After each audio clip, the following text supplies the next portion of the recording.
Ok, estamos revisando estas ecuaciones. Ujú. Bueno, es que este es el problema. Si fuera el diferencial de convección para otro lado, tal vez si nos diera coseno, ¿no?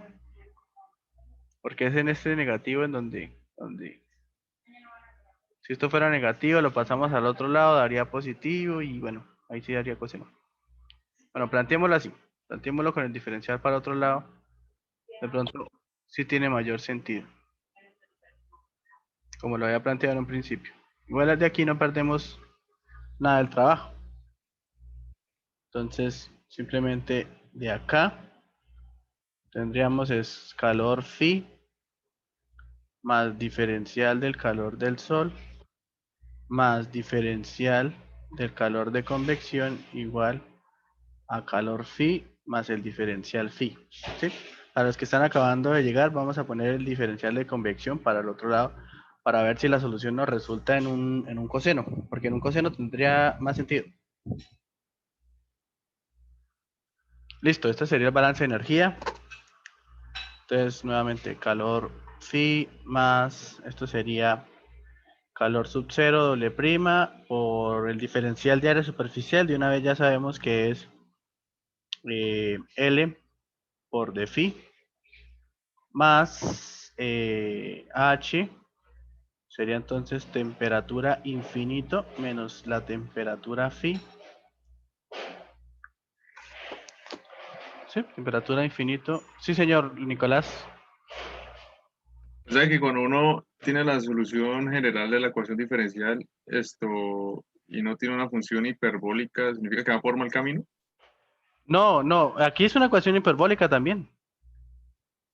O sea, yo estoy hablando de un coseno normal, un coseno normalito, no hiperbólico. La función no es hiperbólica. Pero ¿por qué ponemos el convección hacia el otro lado si Solo estoy viendo si de ahí, o sea, es que lo que pasa es que, vuelvo y repito, los ejercicios, obviamente, bueno, un profesor lo diseña y lo diseña con la convección para adentro, ¿sí? Entonces, él diseña el ejercicio, porque obviamente este tipo de ejercicios usted no los encuentra de pronto en el libro.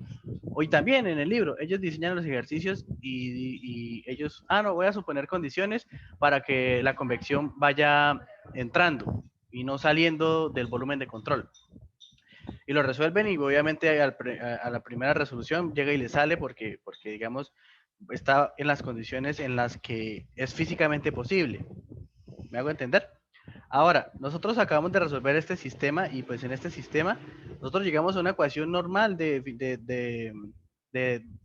distribución de temperatura, pero nos está dando, por ejemplo, valores muy grandes porque Euler a la m, donde m es un número gigante, multiplicado por pi. Entonces, eso simplemente tiende al infinito, pero si la función fuera, no estoy hablando de un coseno hiperbólico, sino de que fuera una función sinusoidal, un número grande en cuanto a lo que es un radián, porque lo estaríamos evaluando en radianes, pues nos va a resultar en cuánto, nos va a resultar es en simplemente un número entre 0 y 1, que es posiblemente la solución correcta. ¿Me hago entender?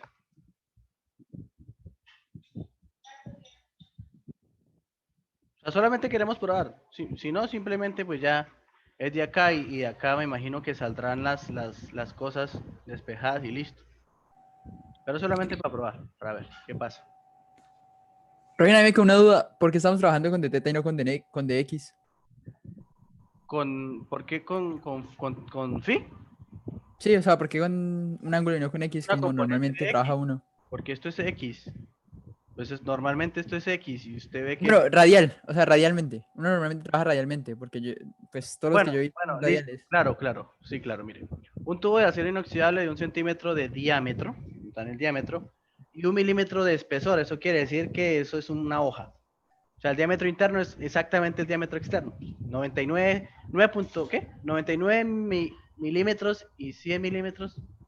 Pero que 9.9 milímetros y 10 milímetros es exactamente lo mismo, ¿no? Recibe un flujo de calor sobre 180, no sé qué. Determina la distribución de temperatura alrededor. Claro, ya listo, por la pregunta. Y alrededor porque lo tomas como despreciable.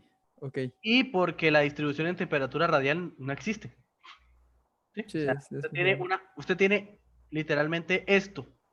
Este es su ancho. Y hice 9 zooms. ¿Sí? Entonces, ¿cuál distribución de temperatura hay? No, no va a haber nada. Y menos en un elemento tan conductor como el acero inoxidable.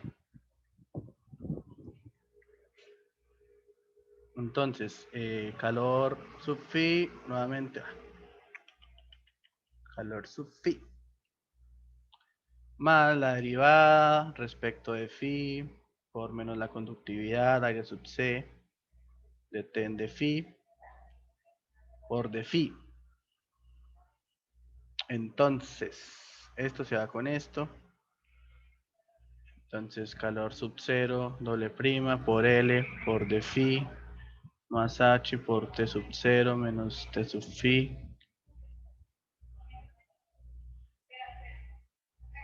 ¿Qué le pasó a esto? Por L por D sub phi es igual a menos K por espesor por longitud por D en de phi por dt en de phi por de phi. Y de acá L de phi, L de phi y L de phi. Entonces, ahora sí. Dividimos todo en K sub T. A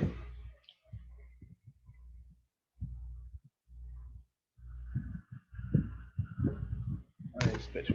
Sí, primero saquemos H. H factor común de Q sub 0 prima sobre H.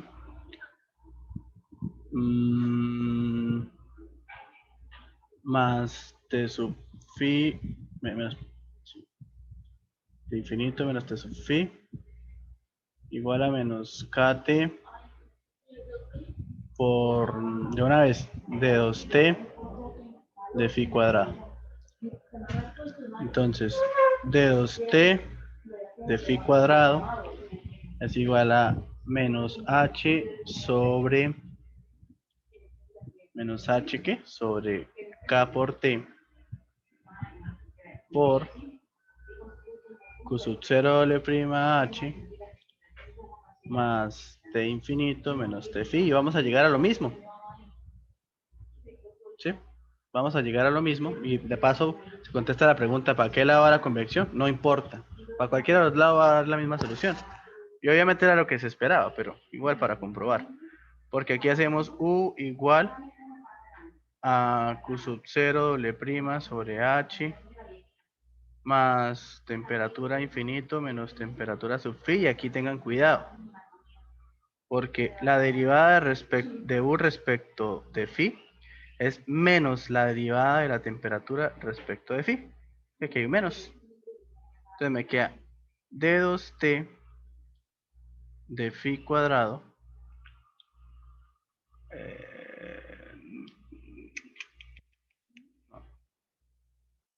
Entonces dejemos es D2T de phi cuadrado será menos du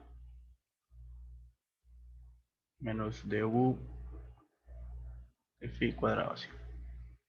Entonces menos d2u de phi cuadrado es igual a, y todo esto que tenemos acá es u, ¿no? Entonces sería menos esto que es m1 cuadrado por esto que es u. Y llegamos al final a lo mismo. D2u de phi cuadrado menos m1 cuadrado u igual a 0. Llegamos a la misma ecuación diferencial.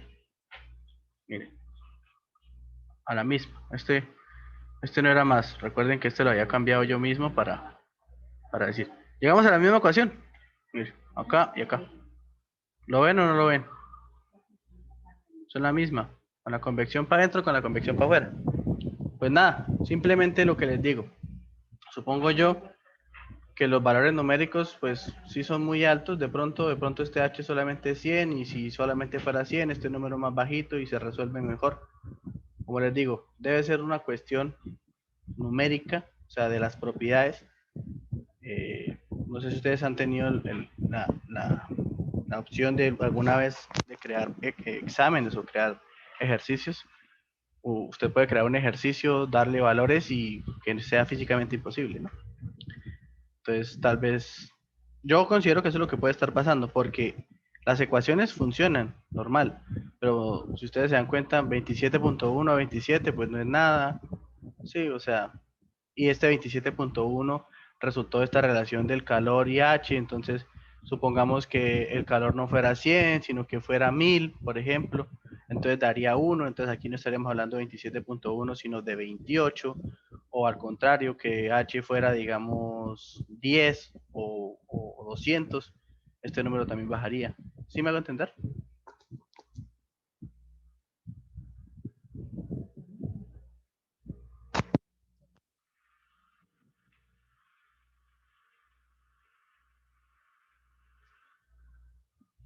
Hola, Rubén, señor. o sea que, por ejemplo, bueno, ya uno teniendo ya la función de distribución de temperatura así tal cual, con un número así tan grande, y si, por ejemplo, no sé, entonces le pone cuchilla y pone que nos diga que diga qué temperatura es a tal punto, hay uno que dice que No, pues simplemente trata de resolver. O sea, es tratar de resolver lo que les digo. Puede que yo aquí en algún paso me haya calculado mal. O sea, obviamente aquí son solo 2 horas. Ya, ya llevamos que 1 hora y no hemos salido de la mitad de un ejercicio. Obviamente yo lo estoy aquí haciendo pues también rápido para que ustedes sepan cómo es el planteamiento. Ustedes pues si tienen más tiempo ahora van practicando, obviamente para mañana el examen, practican todos estos cálculos, que se aprendan estos balances de energía, que los diferenciales para no estar pensando cuál es el diferencial, llegan a la ecuación, la resuelven. Esto es un trabajo arduísimo, o sea, es muy largo. El profesor, yo vi con él y yo sé que a esto él ya le pone por lo menos, yo me acuerdo tanto, yo contándoles desde mi experiencia. En el primer parcial, yo saqué 4.3 porque la respuesta nunca la di. Y yo nunca di la respuesta. Entonces, 4.3 sin dar la respuesta es una buena nota, no sé. El segundo saqué 2 y di todas las respuestas. Pero porque todo el análisis estaba mal. Entonces, lo que les digo, al profe le importa más es esto, este análisis, estos dibujos, los balances de energía, que ustedes sean capaces de llegar a una ecuación, o sea, que ustedes sean capaces de decirle, yo deduje esta ecuación, o sea, yo mismo saqué esta ecuación y no decir, esto se parece a una aleta, no sé, que usted diga, esto se parece a una aleta de estas que van así sobre un tubo, entonces la ecuación es la que está acá y listo, o sea, eso sí, 0.8 de una vez saca con el profesor. ¿Me hago entender? sí, sí, sí. Y es que este trabajo, obviamente, yo tuve la opción de revisarlo ahorita, yo ya vi la materia, he sido auxiliar durante un año. Digamos que tengo de cierta forma algunos truquitos para realizar esto, sacar, así, digamos que tengo eso bajo lo que yo hago y eso. Entonces, pues lo saco más rápido. De pronto ustedes se demoran más y obvio, cuando ustedes ven todo este análisis que yo hice, pues dicen, pues claro, es súper sencillo, es súper obvio. Como les digo, no hay ejercicio más sencillo que el que se vea resuelto. Entonces, por eso les digo, este trabajo no es pequeño. O sea, nomás mírelo en perspectiva. No es pequeño. Eso ya con eso tienen una muy buena nota. Todo este análisis de decir, para acá no conduce y eso, el profesor pues lo evalúa muy bien. Pues ya no sé, la verdad, con los otros profesores cómo será, pero pues por lo menos si yo también fuera profesor, yo valoraría mucho esta parte de acá. Pero bueno, aquí, como les digo, dejando a un lado las suposiciones. Tenemos una ecuación, bueno, una ecuación, otra ecuación. Y lo que les decía, tenemos C1, C2, C3, C4, temperatura 1 y temperatura 2 como incógnitas. Ustedes lo único que tienen que hacer es igualan esta temperatura con esta cuando phi es igual a pi. ¿Sí? Entonces, esto. y las vuelven a igualar cuando en la azulita phi es igual a 0 y en la negrita phi es igual a 2pi. Las igualan y ahí ¿cuántas ecuaciones tendrían? Tendrían 2. Entonces, dos ecuaciones. Dos ecuaciones. Y tienen dos condiciones de frontera por cada ecuación. Y son dos ecuaciones. Serían 4 ecuaciones. Entonces 4 más 2 son 6. Y eso resuelve el sistema.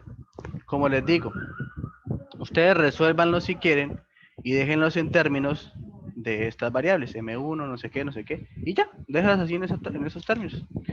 Que ya cuando usted reemplace los valores numéricos, de pronto lo que le digo, puede que no le solucione el sistema. Entonces es posiblemente porque no sé, las propiedades están muy altas, esas condiciones, digamos que uno tampoco en la realidad se topa con algo así, ¿no? No sé, sería muy difícil.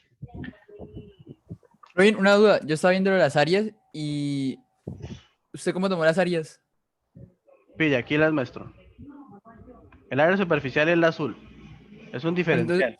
es que yo tengo esto. Para el de convección tengo de teta por R1 al cuadrado sobre 2. De teta, Por bueno, R1 al cuadrado sobre 2. Para el área 2 tengo de teta por R2 al cuadrado sobre 2. espera, ¿cuál área 2? ¿Cuál es el área 1? O sea, el calor que entraría por el área S2, que sería de teta por R2 al cuadrado sobre 2. Espera. Este calor que entra por esta área, ¿sí? Sí, pero en diferencial. Entonces sería de Ese teta por diferencial de área superficial, usted lo puso como qué? de teta R2 al cuadrado sobre 2. De phi R2 al cuadrado sobre 2. Sí. Listo. Listo. Ahora está el área Espere, interna. pero ¿por qué eso? Pues porque el área es el ángulo sobre 2 por el radio al cuadrado. Y un diferencial sería en de teta. Porque el radio no cambia. Espere. Esto es el área de un sector circular. O sea, Sí, hay que restarle una fracción. de esto. Sí. ¿Cierto? Y habría que restar la otra parte. Listo, pero esta área es constante. O sea, bueno, espere. Esa área, ¿para qué la necesitamos si nosotros no necesitamos esta área de acá? No, le resta la otra parte y es para ver si le cambia el M. A lo mejor le cambia el M con los radios. No, espere. Le estoy diciendo. Usted está sacando un diferencial de área de esta área amarilla. No, por eso, o sea, sería de teta por R2 al cuadrado menos R1 al cuadrado. Usted está sacando este sector de área. Y yo le repito, ¿para qué necesitamos ese sector de área?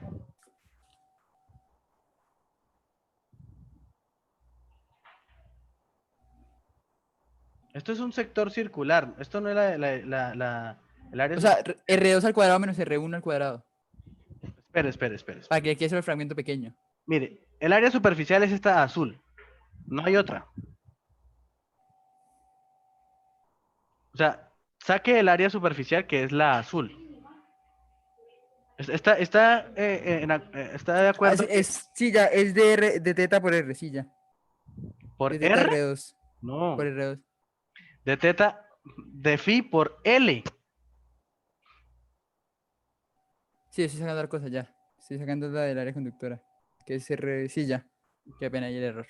Y el área de conducción, pues si nosotros cortamos el tubo, el área de conducción será esta, ¿no? O sea, si nosotros cortamos el tubo por acá, entonces, y, bueno, lo cortamos y lo vemos desde aquí abajo, ¿no? Aquí estamos parados y vemos así hacia arriba y lo cortamos así, trácate, ¿sí? Entonces, ¿nosotros qué veríamos? Nosotros veríamos, pues simplemente aquí esto, el eje del tubo y esto. Y esta sería el área de conducción, ¿cierto? ¿Y esa área cuánto es? Espesor por longitud. Jorge. Sí, estaba viendo otra cosa.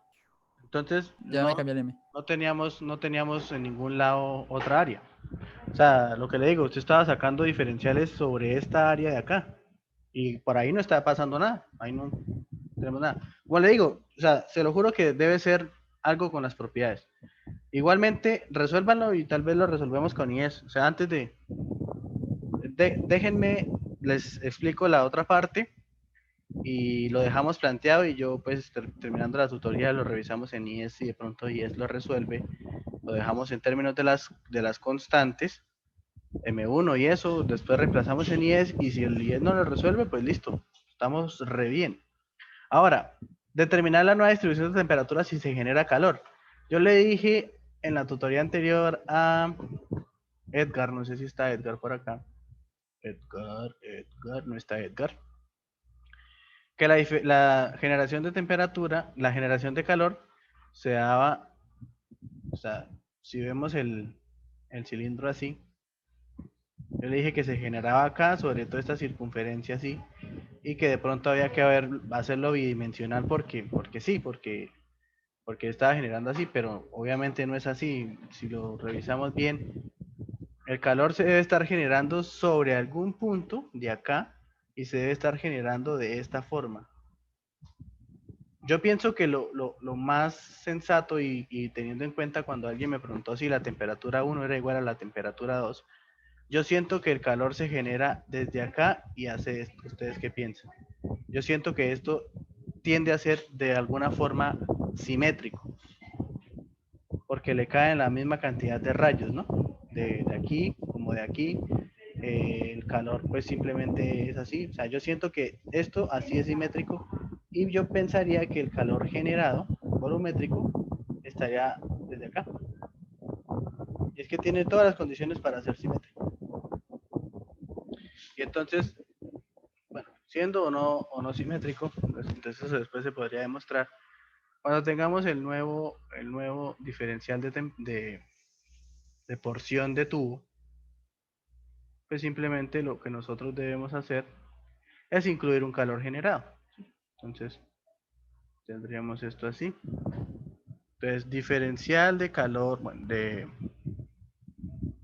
tendríamos calor sub phi, calor sub phi más de teta, más de phi. Tendríamos el diferencial del calor del sol. No importa por dónde pongamos la convección. Ya nos dimos cuenta, diferencial de calor de convección. Pero aparte debemos ingresar un calor que se genera, ¿no? Entonces, ese no se ingresa en la parte del volumen de control como un calor que entra o sale. Se recuerda es energía que entra menos energía que sale más energía que se genera es igual a cero, porque aquí no estamos en transitorio.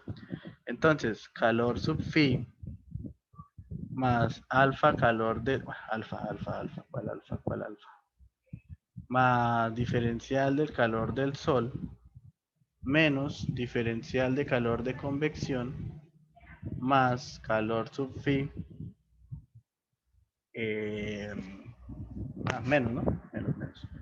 Estamos diciendo menos el que sale, sería todo esto, por de phi, más el calor generado volumétrico, el diferencial de calor generado realmente. El diferencial de calor generado es igual a cero. Entonces de allí tendríamos que sacar el diferencial de calor generado a partir de D2T. Recordemos que aquí no utilizamos una componente X, entonces D2T de phi cuadrado es igual a menos K, que menos calor, menos calor generado volumétrico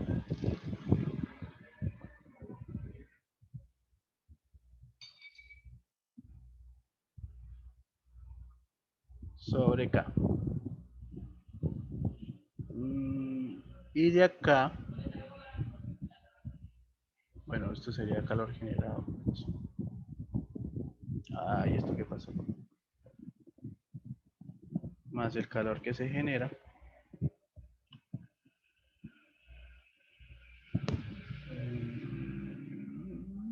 Bueno, al final, lo que interesa es que de esta relación, ustedes pues cuando vayan a despejar el calor generado, pues ingresan acá su D2 de T de phi cuadrado, resuelven la ecuación diferencial y tienen la nueva distribución. No sé si me hice entender.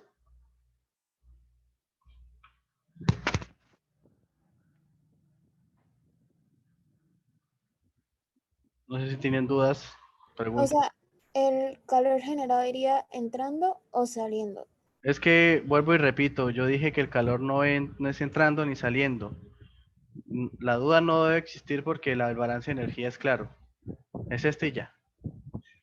Ah, ok, sí, sí, gracias.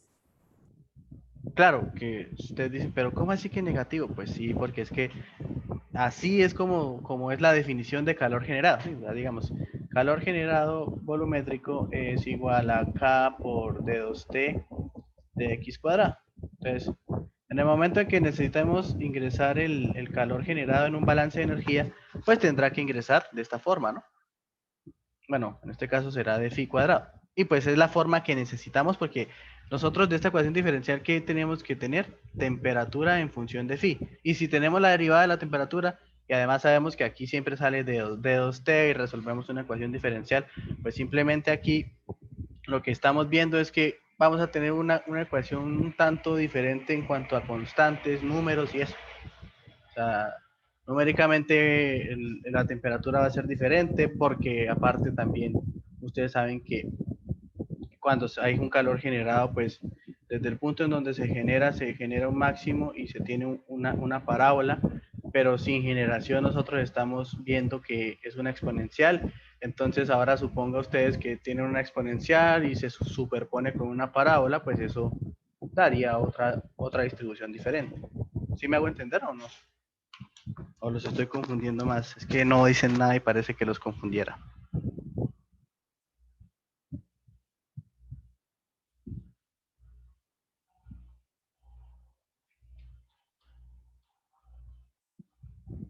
Buenas. ¿No? Nada por decir.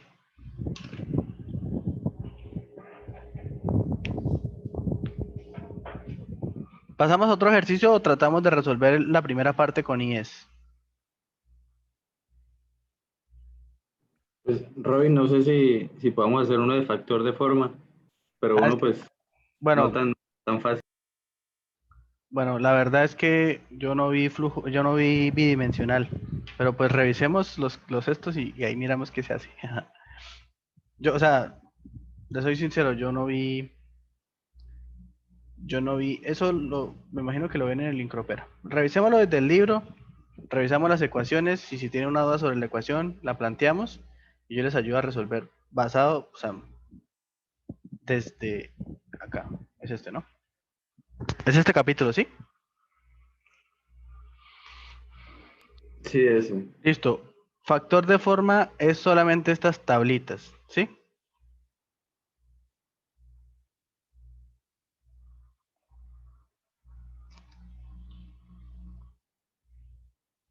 Buenas. Hola. ¿Factor de forma sí es solo esto? Parece que sí. Eh, Es que lo que les digo es que yo este tema no lo vi, pues no lo manejo, pero por eso le estoy preguntando. El factor de forma, o sea, este es solamente el inicio de este capítulo, ¿sí? Entonces, pues yo estuve leyendo ayer, la verdad, pues para, para pronto tratar de entenderlo. Pues simplemente me di cuenta que hablan de como una superposición de los calores en X o en Y, pues hablando, digamos, en un proceso de conducción en una pared, acá era donde vi la imagen. Entonces, listo. Esta es la ecuación diferencial. Entonces, obviamente, nosotros no sabemos, no sé si Jorge Amante de las ecuaciones diferenciales lo sabe, no sabemos resolver ecuaciones diferenciales parciales. Bueno, además de que es súper difícil, ¿no? Le diseñan un curso completo de matemáticas. Entonces, todo parte siempre de esta ecuación diferencial. Obvio, cuando el flujo es así, pues listo, todo sale. Y muy bacano, conducción en un solo y ya. Pero entonces aquí lo que se suele hacer es esto, es lo que yo estuve viendo. Y es pues ver el calor obviamente como un vector. Entonces uno dice, ah, listo, pues sí, el calor al final del día es eso. Y aquí pasa un poco lo que sucede en cuanto a cuando se ve dinámica, que uno no entiende que el movimiento en X o el movimiento rectilíneo es un movimiento vectorial, pero solamente en X, ¿sí? Pues aquí pasa algo similar. El calor siempre será un vector. Y entonces aquí nos hablan que desde las líneas isotérmicas yo puedo establecer el calor y que tiene una relación esa línea isotérmica con el calor, digamos como una relación un tanto geométrica que es, digamos que se podría decir que, si no estoy mal, que la pendiente de la recta isotérmica con la pendiente del flujo del calor, si no estoy mal, creo que que es -1. Lo que pasaba, no sé si aquí alguien vio fluidos con Dacross, que se hablaban de las líneas de corriente y las líneas de trayectoria, y que uno decía en un punto está pendiente y estas pendientes son perpendiculares, y ahí uno ya podía resolver la ecuación diferencial. No sé si aquí alguno vio fluidos con Dacross y se acuerda de eso. Digamos como que eso en cuanto a lo a lo que a lo matemático. Entonces aquí habla de un método de separación de variables. De aquí creo que es donde resulta lo de los factores de forma. Revisemos acá. Bueno, aquí sí, es parecido. Simplemente dicen que supongamos que la función de dos variables es como una función en X por una función en Y. Y acá pues simplemente resuelven. Esa es la forma de resolver esta ecuación. Porque esto solo es función de X, esto solo es función de Y. Se soluciona y bueno, da esto. Esto creo que se utiliza también como en ondas, cuando uno hace Y de T y de X, ¿no? En las ondas. Pero bueno, lo importante es lo de los factores de forma, dónde están. Es que revisemos los ejercicios que tiene este libro de factores de forma. Tratemos de resolver uno. Bueno, factor de forma, entonces aquí se habla que el calor. Esto es relativamente sencillo. Mire, lo que se hace con el factor de forma, si no estoy mal, es modificar las ecuaciones normales. Y el factor de forma me da la ecuación, o sea, digamos, si nosotros sabíamos que había una, o sea, nosotros decíamos, el calor es, digamos, y directamente proporcional al cambio de temperatura en la conducción ¿en qué? En estado estable y la conducción normal, digamos, en una pared.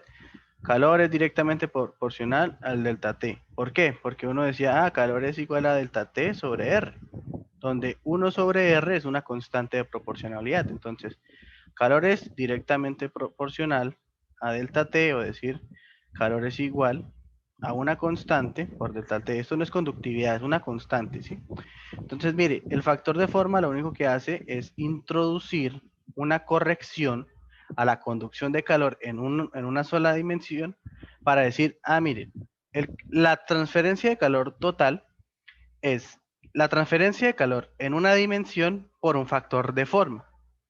Y ese factor de forma depende de una configuración geométrica. Entonces, ¿cuál es la ventaja? Que dadas las configuraciones geométricas que les da el profesor, ustedes no van a tener otras configuraciones. No van a tener que deducir factores de forma a partir de ecuaciones diferenciales o algo así. ¿Acaso o la única forma en la que se pudiera dar ese caso es si el profesor les enseñó a determinar los factores de forma? ¿Él les enseñó eso o simplemente les dijo estos son los factores y ya?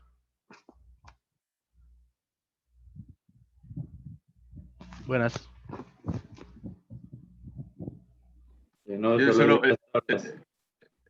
él solo dio las tablas y ya. Exacto, exacto. Entonces, pues busquemos acá, revisemos un ejercicio, un ejemplo, lo revisamos y después nos vamos de pronto con un ejercicio diferente entonces aquí dice voy a poner a traducir. Lo siento, yo no sé hablar inglés. Si alguien sabe aquí para que nos traduzca.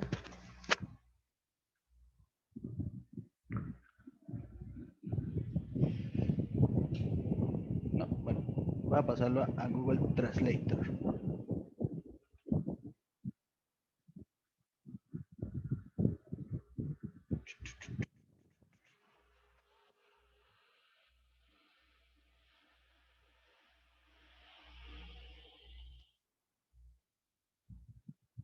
ver qué nos dice este ejercicio. Dice, un cable eléctrico metálico de diámetro 5 milímetros debe recubrirse con aislamiento de conductividad térmica tanto. Se espera que para la instalación típica del cable recubierto esté expuesto a condiciones para las cuales el total de coeficiente asociado a la convección y la radiación, de eso ya habíamos hablado en el... Aquí hay mucho del tema que ya les evaluaron, de conducción en estado estable. Ay, esto no se quita. Ya. Para minimizar el aumento de temperatura del cable debido al calentamiento óhmico, el espesor de aislamiento se especifica de modo que se logre el radio de aislamiento crítico. ¿Listo? Sin embargo, durante el proceso de revestimiento del alambre, el grosor de aislamiento a veces varía alrededor de la periferia del alambre, lo que resulta en una excentricidad del alambre con respecto al revestimiento. Determina el cambio en la resistencia térmica del aislamiento debido a una excentricidad que es del 50% del espesor crítico de aislamiento. Entonces, ¿qué pasa? Básicamente, antes de pasar a la solución y entender, digamos, cómo se utiliza esto. ¡Ay, Dios! Digamos, en este ejercicio, pues uno, así naturalmente, uno dice, ah, listo, aquí hay una resistencia. Ponemos el tamaño del lápiz.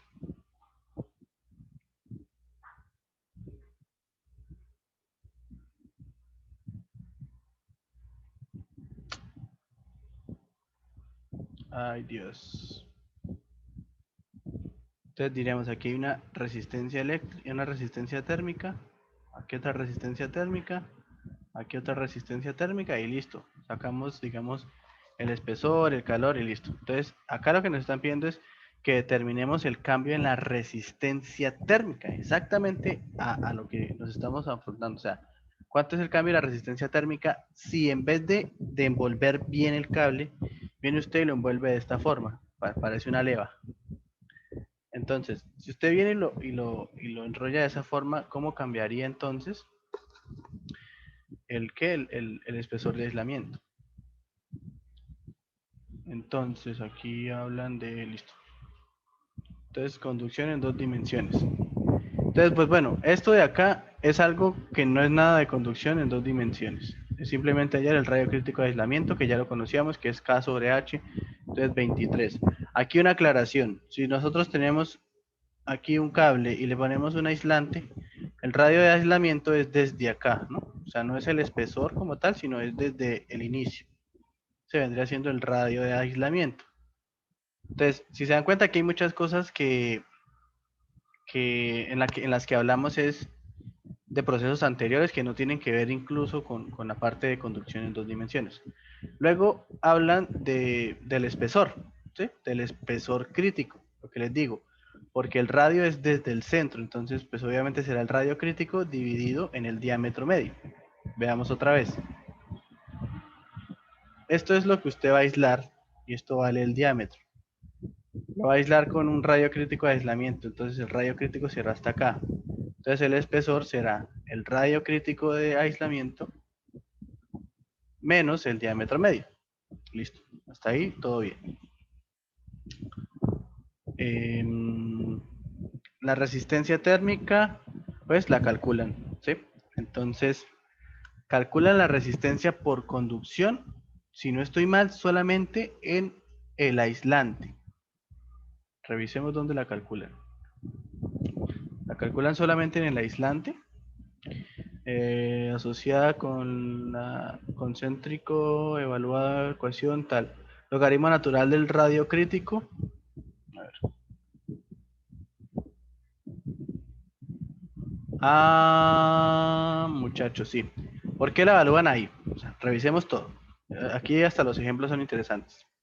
El cable está realmente desde acá entregando un calor. Ese calor es el que se necesita aislar. Para eso se utiliza el aislante. Entonces, a mí solo me importa la resistencia por conducción del aislante. Porque el cable, basado aquí dice en una inducción, es que está generando calor.